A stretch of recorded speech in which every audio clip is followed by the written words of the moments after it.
기도로 시작하겠습니다. 사랑과 은혜가 충만하신 하나님 아버지, 오늘 이 시간 하나님의 통로가 되기를 원합니다. 임하소서. 우리 사랑하시는 예수님의 이름으로 감사하며 기도드렸습니다. 아멘. 오늘 제가 이 제목을 이렇게 해놓고 나서 좀 고민을 했습니다.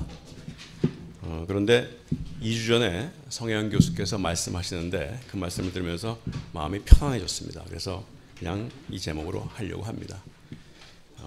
어떤 내용인지 시작하겠습니다. 90년대인가요? 그 기독교인들에게 굉장히 엄청나게 인기가 있던 간증 테이프가 있었습니다. 원정수 권사의 간증 테이프입니다. 저도 들으면서 참 많은 감동을 받았던 기억이 있습니다. 최근에 유튜브에서 우연히 원정수 권사의 간증하는 모습을 보게 되었습니다. 아마 30여 년 전에 어느 미국 교회에서의 간증 예배였습니다. 그분이 인생을 살면서 하나님을 만난 5가지 장면을 이야기하는 내용이었습니다. 한번 들어보시죠. 대위였던 아버지가 제대 후 사업을 하다가 돌아가시고 3녀 1남의 막내로 가난하게 살았던 원정수 권사는 매일매일 새벽 기도를 다녀오시는 어머님의 기도로 살았다고 합니다. 그렇게 어렵게 살면서도 어머니와 함께 가정 예배를 드리고 교회에 가서 새벽 기도로 살았다고 합니다. 16살 때 방언 체험을 하고 나서 새벽 기도를 더 열심히 하게 되었다고 합니다. 하루는 새벽 기도를 마치고 집으로 가는 길에 길가에 있던 눈먼 거지 할아버지를 보고서 어머니가 집으로 모시고 가자고 해서 모시고 왔습니다. 어머니가 목욕을 시켜드리라고 하셨는데 집에 뗄감도 없어서 주위에 나가서 나뭇가지 등을 가져다가 물을 끓이고 할아버지 옷을 벗겨드리려 했으나 몇 년째 입고 있는지 모르는 찌든 옷을 벗길 수가 없었습니다. 나뭇가지로 옷을 벗기고 때도 갑옷처럼 덕지덕지 끼어 있어서 손으로 가죽을 벗기듯이 때를 떼고 목욕을 시켜드렸습니다. 할아버지는 몇 년 만에 하는 목욕인지 모르지만 시원하다 하시며 좋아하셨습니다. 그런데 목욕이 다 끝나니 입혀드릴 옷이 없었습니다. 어머니께서 삼촌이 제게 준 내복을 입혀드리라고 하셔서 저는 어떻게 하고요? 하고 말하니 어머니가 뒤돌아서시며 눈물을 흘리시면서 입혀드리라면 입혀드려라 하고 말씀하셔서 할 수 없이 입혀드렸습니다. 그런 후에 어머니는 먹을 것을 해드려라 하셔서 우리 먹을 것도 없는데 하면서 주변 밭으로 나갔습니다. 그때가 마침 김장철이 막 지난 때라 무줄기, 배추줄기 등을 가져다가 된장에 보리를 넣고 끓여서 개밥처럼 만들었습니다. 어머니가 할아버지 먼저 드려라 해서 드렸더니 어머니가 또 할아버지 배불리 먹을 때까지 드려라 해서 더 드렸더니 3공기째를 드시고 할아버지가 배부르다 하셨습니다. 속으로 원망이 생겼지만 어머니가 드리라 하니 어쩔 수가 없었고 나머지 남은 것을 식구들이 겨우 먹을 수 있었습니다. 그리고 할아버지를 모시고 살게 되었는데 놀라운 일들이 일어났습니다. 어떤 분이 기도하다가 우리 집이 생각나서 쌀도 가져다 주시고 어떤 분은 김치를 가져다 주시고 이렇게 먹을 것을 사람들이 계속 가져다 놓고 가는 일들이 생겨났습니다. 할아버지 또한 예언의 은사를 받는 놀라운 일들이 일어났습니다. 원정수 권사 자신에게도 놀라운 일들이 일어났는데 그 무렵 로마서 쪽복음을 보다가 더 보고 싶어서 2번을 완독하고 다음날 학교를 걸어가고 있는데 머릿속으로 로마서가 보이기 시작하면서 머리를 돌리면 한 장씩 넘어가면서 눈으로 로마서를 보는 체험을 하게 되었습니다. 그 당시 대전고등학교를 다니고 있었는데 성적이 끝에 가까웠는데 그 이후 모든 교과서를 정독을 하고 나서 시험을 보면 머릿속으로 교과서가 떠올라 한 장 한 장 넘기면서 완벽한 답안지를 쓰게 되었습니다. 대전고등학교를 1등으로 졸업하고 서울대 의과대학에 입학을 하게 되었습니다. 그런데 수석을 못했습니다. 수학과 물리는 책을 본다고 푸는 것이 아니라 수학은 30점 정도 맞고 입학만 하게 되었습니다. 그 이후 원정수 권사는 수석으로 서울대 의대를 졸업하고 우여곡절을 거쳐 미국에 가서 암 전문의가 되었고 최근에는 원정수 목사가 되어 활동하고 있습니다. 원정수 권사가 고등학교 시절에 있었던 일들을 까맣게 잊고 있다가 90년대에 미국 미시간에서 한국 유학생들이 기독 집회를 하는데 간증을 해달라고 해서 고민하다가 히브리서 11장을 좋아하니 믿음에 대한 이야기를 하면 되겠지 하고 생각하고 예배 시작 10분 전에 교회 뒤 오른쪽 구석에 앉아서 기도하는데 머릿속에 환등 슬라이드처럼 5가지 장면이 지나가면서 이 이야기를 하라고 하나님이 하셨습니다. 첫 번째 장면이 앞에서 이야기한 내용입니다. 다 잊었던 기억이었는데 그 장면이 특히 나뭇가지로 할아버지의 옷을 벗기고 먹을 것을 드리고 내복을 입혀 드리며 재워드리는 모습을 보여주시면서 하나님은 내가 헐벗고 굶주리고 잘 것이 없을 때 많은 사람들이 성경책을 끼고 내 옆을 지나갔지만 나를 데리고 간 사람은 너희 어머니와 너뿐이었다고 말씀하셨습니다. 그리고 내가 나에게 먹을 것과 입을 것과 잘 것을 주었으니 내 평생 필요한 의식주를 책임져 주시겠다고 말씀하셨습니다. 또 하나의 장면은 서울대 의대를 다닐 때 처음 아르바이트를 해서 첫 월급 3만 원을 받게 되었을 때 어머니가 생각나서 어머니께 연락도 하지 않고 대전에 내려가 고기를 사들고 가서 맛있게 드시게 해야지 하는 생각에 부풀어서 고속버스를 타고 내려갔습니다. 대전 터미널로 들어가는데 벼랑간 어떤 할아버지가 옷이 다 떨어진 채 무릎을 달달 떨면서 있는 모습을 보게 되었습니다.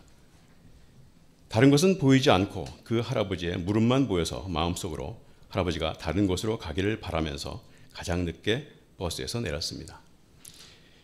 피하고 싶었지만 할아버지가 그 자리에 계셔서 3만 원을 할아버지를 드리면서 왜 주책 없이 이 밤에 여기에 계신가요? 하고 한마디 했습니다. 집에 가서 어머니를 뵙자 눈물이 펑펑 흘렀습니다. 일부만 드리고 고기를 살 걸 하는 생각도 들면서 눈물을 흘렸습니다. 그런데 간증하려고 기도할 때 보여주신 두 번째 장면에서 하나님은 그때 내가 얼마나 추웠는지 아느냐, 얼마나 고기가 먹고 싶었는지 아느냐, 다른 사람들은 다 그냥 지나갔지만 너만은 가지고 있는 모든 것을 주었으니 앞으로 너의 삶을 책임져 주겠다 하고 말씀하셨습니다. 그때 할아버지가 하나님이라고 하셨으면 주책이라는 말은 하지 않았을 텐데 하고 원정수 권사는 웃었습니다. 이 간증하는 장면을 보고 있는데 벼랑간 제 머릿속에 하나의 장면이 떠올랐습니다. 거의 한 50년 가까이 한 49년 전 이야기였습니다. 까맣게 잊고 있었던 일이었고 제 기억에 잊혀져 있던 그런 장면이었습니다.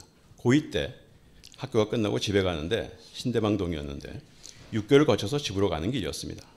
그런데 6교로 올라가니 거지 할아버지가 거적을 깔고 앉아 계신데 주변에는 아무도 없었습니다. 그 할아버지가 제 눈에서 떠나지를 않았습니다. 주머니를 뒤져보니 잔돈뿐밖에 없었고 그걸 드리고 집으로 오는데 마음속에서 더 드려야겠다는 생각이 계속 제 마음을 지배했습니다. 집에 들어가자마자 제 방에 가서 저금통을 털어서 다시 나왔어요. 어머니께서 너 집에 오자마자 어디를 가니 하셔서 금방 다녀올게요 하고 뛰어나와서 할아버지에게 그 돈을 드리고 집에 오는데 세상이 다 환해지는 느낌을 받았습니다. 마음속에서 기쁨이 샘솟는 느낌을 받았습니다. 그런데 이 기억이 거의 50년 가까이 잊혀졌던 상태였는데 갑자기 이 장면이 생생하게 느껴지는 체험을 하게 되었습니다.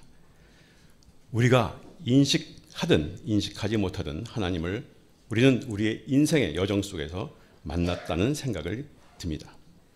만났을 그때 우리가 그분이 하나님임을 인식했다면 얼마나 좋을까요?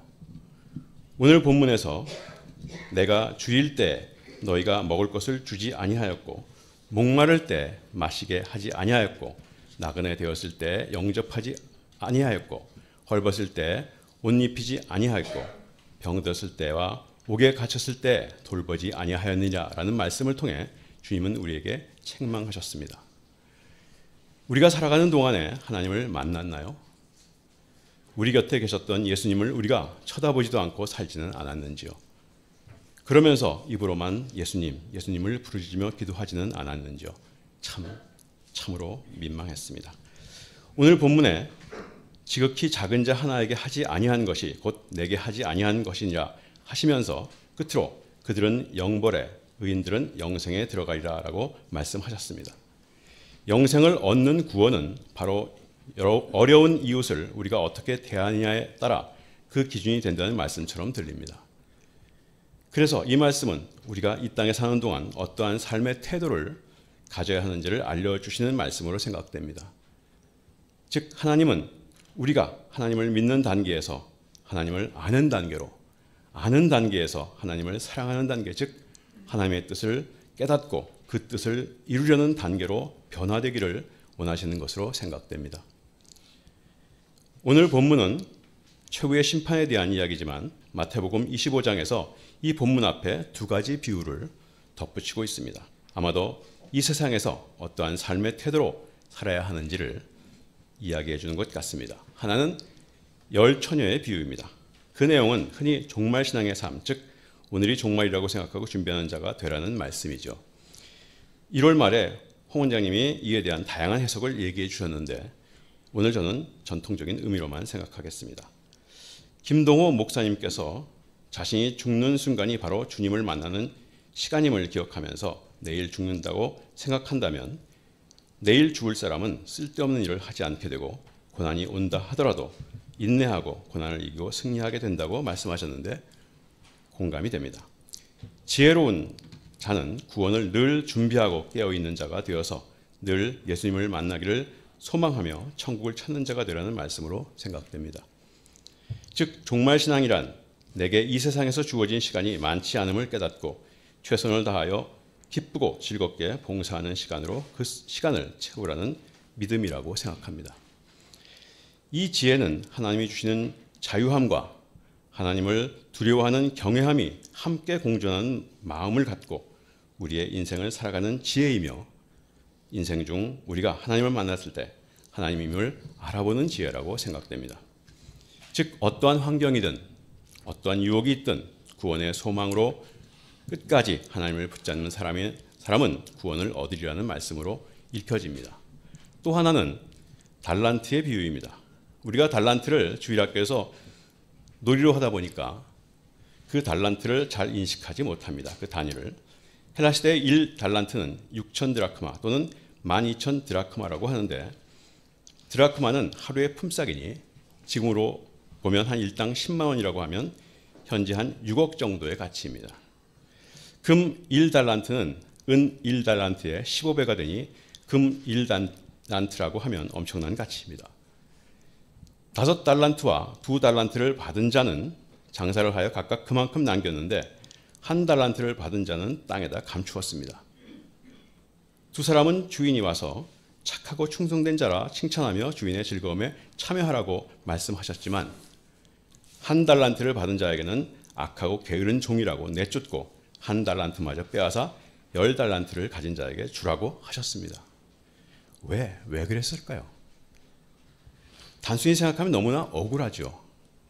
그 돈을 잃을까 봐서 조심하느라 감추어 둔 것인데 그러나 이 달란트는 종의 것이 아니라 주인의 것이라는 사실을 종은 잊고 말았습니다. 종은 열심히 일하는 자일 뿐입니다. 다만 주인의식을 가지고 자기의 돈처럼 생각하여 게으르지 않게 일할 뿐입니다. 여러분에게 1달란트를 가지고 있으라 하면 어떻게 하시겠습니까? 이 큰 가치의 돈을 가지고 있다면 어떻게 해야 할까요? 이 땅에서 우리가 가진 것은 모두 하나님의 것입니다. 종처럼 잠시 보관하고 있는 것입니다. 우리에게 하나님이 말씀하시는 것은 이 달란트를 자신의 것으로 착각하여 돈 가지고 벌벌 떨지 말고 하나님이 주신 이것을 잘 활용하여 그리스도인으로서의 역할을 잘 수행하라 하시는 말씀으로 읽힙니다. 즉 결과는 우리의 것이 아니라 하나님의 것이기에 우리는 다만 열심히 그 일을 할 뿐입니다. 1달란트 받고 아무런 일도 하지 않은 자를 하나님은 왜 악하다고까지 말씀하셨을까요?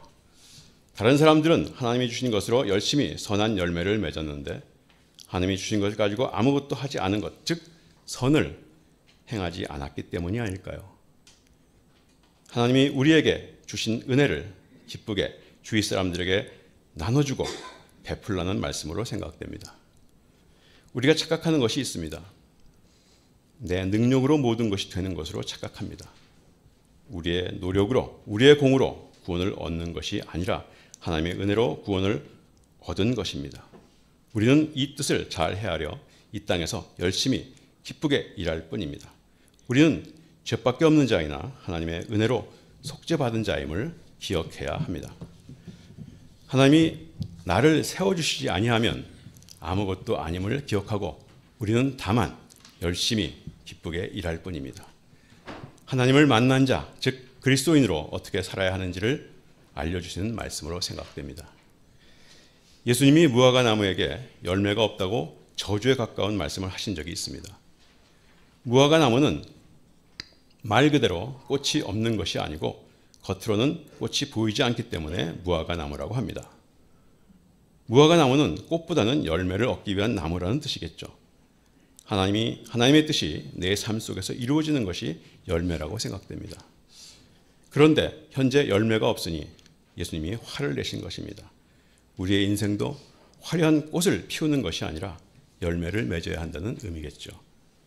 삶의 자랑과 치장을 하라는 것이 아니라 성령의 열매가 맺어져야 한다는 말씀이겠죠. 하나님을 만난다는 것은 이것의 또 다른 의미는 무엇일까요? 하나님을 믿는 것, 아니 더 정확하게 이야기하면 하나님이 믿어진다는 의미가 아닐까요? 인간의 합리적이고 이성적인 생각으로 어떻게 하나님을 믿을 수 있겠습니까? 남에게 보이기 위한 믿음이 아닌 진정 믿음은 하나님이 우리에게 주셔야만, 하나님이 믿어져야만 우리는 지금도 살아계신 하나님을 만나게 되겠죠. 하나님이 주신 이 믿음이 있다면 우리는 진리를 알게 되어 진리가 우리를 자유케 하겠죠. 예수님이 주시는 참 자유의 삶을 살게 되겠죠. 오늘 본문을 통해서 주신 살아계신 하나님의 뜻을 생각하고 허물과 죄로 죽었던 우리를 살리신 예수님께 감사하며 기도하겠습니다. 사랑의 하나님, 성령의 도우심으로 우리가 이 땅에서 성화의 과정을 거쳐서 영화의 삶을 얻도록, 그리하여 살아서 영생을 얻는 자, 하나님의 구원을 얻은 자가 되게 하소서. 우리를 사랑하시는 예수님의 이름으로 감사하며 기도드립니다. 아멘.